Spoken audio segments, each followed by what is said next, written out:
format. We started streaming all of these live so that anyone from the public is able to view. That is now going. The last thing I need to do is read through our hearing script, then we'll start the presentation. This is the December 1st, 2021 session of the Zoning Hearing Examiner docket. My name is David Sturkey. I'm the Zoning Hearing Examiner for the City of Cincinnati, and I'll preside over this hearing. The case before us today is case number ZHUV210014. The purpose of this hearing is to allow applicants and opposing parties to testify and to offer and refute evidence and testimony. This hearing will follow the rules found in the zoning code and the supplemental rules of the Zoning Hearing Examiner. All testimony and evidence that an applicant or any opposing party wishes to offer must be presented at this hearing, unless a party has opted to submit evidence or testimony in the form of writing prior to this hearing. The hearing will proceed as follows. The applicant, the applicant's attorney, or the applicant's agent will first present the applicant's case. The public will then have an opportunity to speak after the applicant has presented its case. In the event any party testifies or offers argument in opposition to an application, the applicant will have an opportunity to rebut that testimony and or argument that's been offered in opposition. And then finally, the applicant will have an opportunity to make a closing statement. So for our purposes here today, I'll give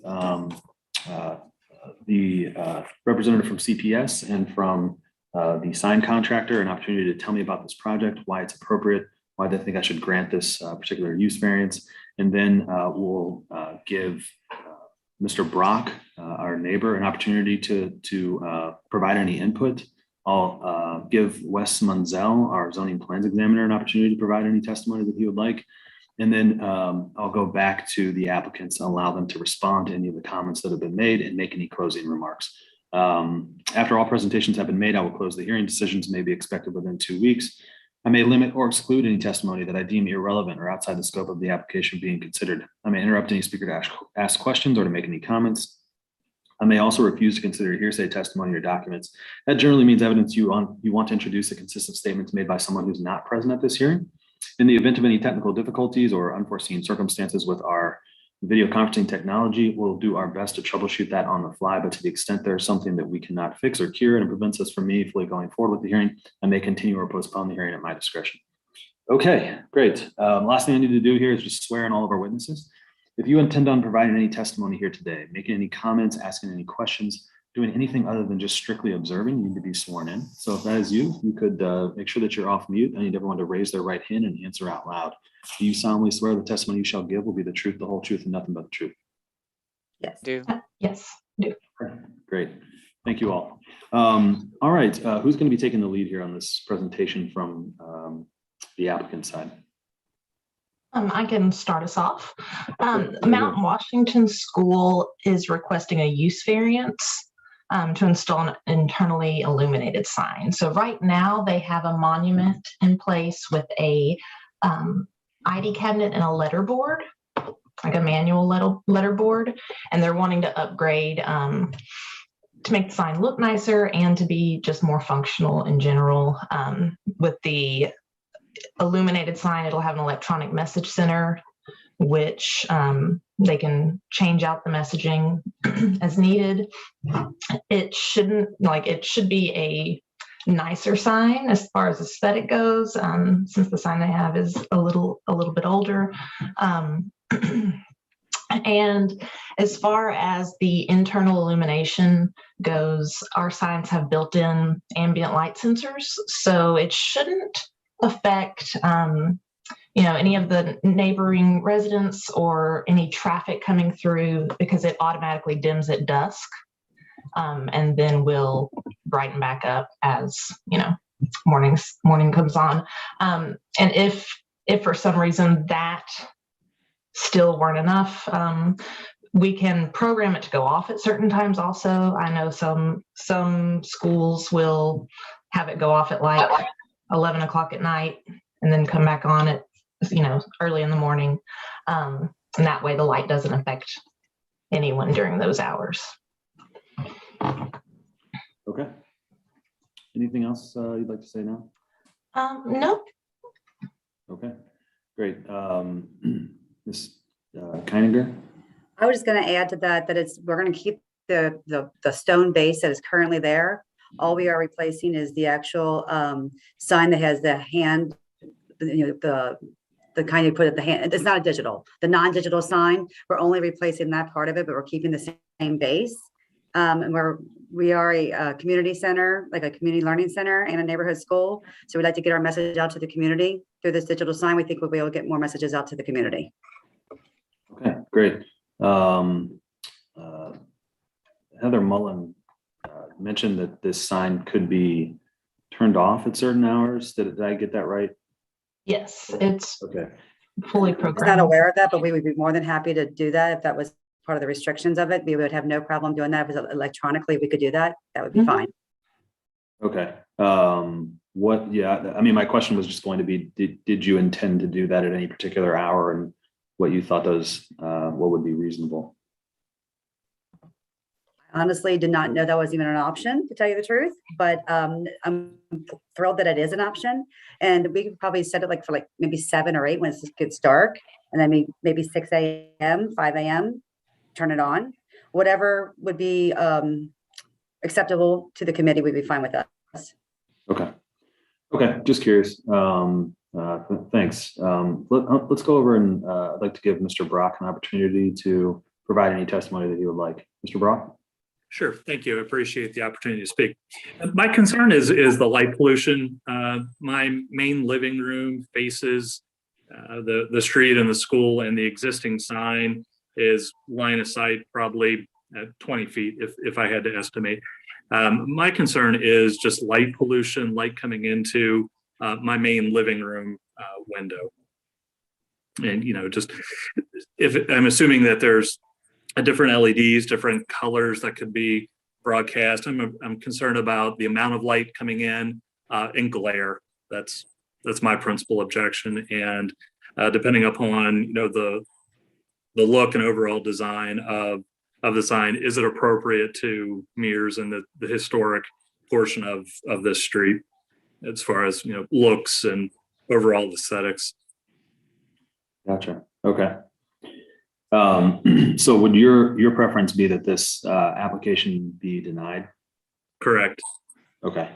And some of the mitigating factors that the applicants talked about with dimming and shutting the sign off at certain hours, does that change your position at all?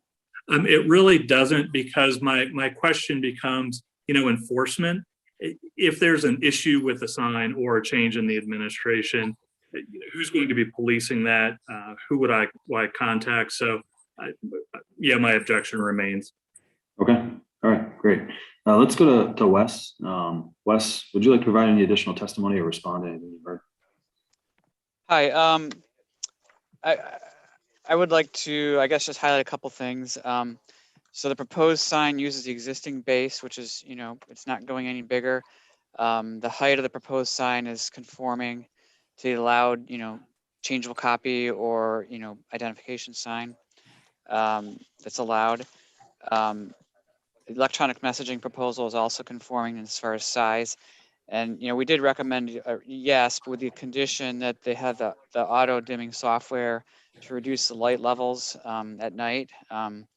But I would actually, knowing now that they can have a setting that turns it off automatically, I would, suggest that might be a good idea as well, to just have it turned off between whatever, 7 p.m. and 7 a.m. or something like that. But that might be another good compromise on the desire to have the signage and the desire to minimize the glare and light pollution, as Mr. Brock mentioned. I mean, I do live in Mount Washington, so I do ride my bike by there, and I mean, it's, as a zoning person, I'm making these recommendations, but I understand, Mr. Brock's position as well, since I live nearby. But so those are kind of the things I would highlight. Thanks. Okay. Is the orient? I know you said the bases remain the same. So is the orientation going to be the same, where it's sort of perpendicular to to Mears Street? Right, perpendicular. I assume it is, since they're using the same Yes. base, but they Yeah. would. Heather Mullen, can you chime in? Yes, it's just it's going to be replacing like for like, basically, except it'll be an electronic message center instead of a manual one. So it'll still be perpendicular. And you did say the same size? Let me see. I believe it is the same size, maybe a little bit larger. I mean, Okay. Mr. Brock, what did you say your address was? It's 1737 Mears Avenue.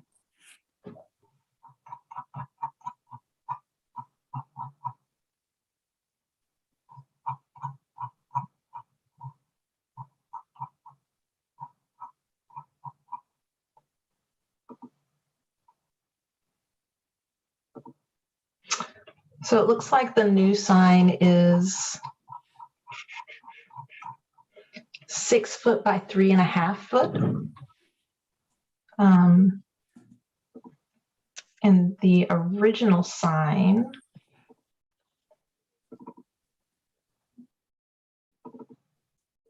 David, if you look at this, my staff report, page 3, you can see a picture of the existing sign, I think. mhm, And then see that. their proposed new sign is, a little wider than that. I don't know how much Yeah. taller.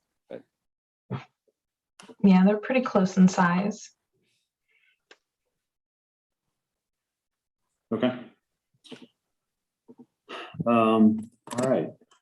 I think that's all the questions I have right now. Anything else from the applicants here in response to anything that's been said? I'd like to add a little bit on as far as programming the sign goes. I imagine the school will have more than one person able to do that.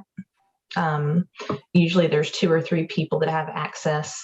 And so if something were to happen where the sign, the scheduling got changed where it came on at night for some reason, any person that has access to that should be able to do it, should be able to change it back very easily, like from their home even. So, because it's on a cloud system. So I think that wouldn't be an issue. And if there's ever any IT issues where it's not working for some reason, we have full support, full tech support where the school can call in and get that taken care of quickly. Let me just ask one question as a follow-up to that. So this once you program the settings and you program the time that it's actually on, you just walk away. There's not someone that has to flip the switch each day, right? Right. Once that setting is set, it should be good to go. So I don't really foresee any issues. They'll just be typing in different messages each day. Okay. Anything else? I don't have anything else. Okay. All right. I think we'll leave it at that then. So I'm going to take this just under advisement, make sure that I review this testimony, do a site visit, and review the full application packet. That to do that and to type up a formal decision usually takes about 2 weeks. And so as soon as I finish that decision, I put it into a PDF and I email it to everyone who's in the hearing today. And so you all have a copy of that decision as soon as just moments after it's complete. If you have any questions in the meantime about procedure or anything like that, I'm happy to answer them. I can't take any new testimony or any comment on the substance of this matter. That's limited to just this hearing or before this hearing. And so if you have anything just strictly procedurally, or if you'd like an update on the status of the decision, you can reach out to me and I'll be happy to provide you with an update. Okay, unless there's anything else now or any other questions now, I think that's it. Okay, great. Okay, great. Well, thank you all again for your time and your testimony. I hope you have a wonderful day. We are adjourned. Thank you.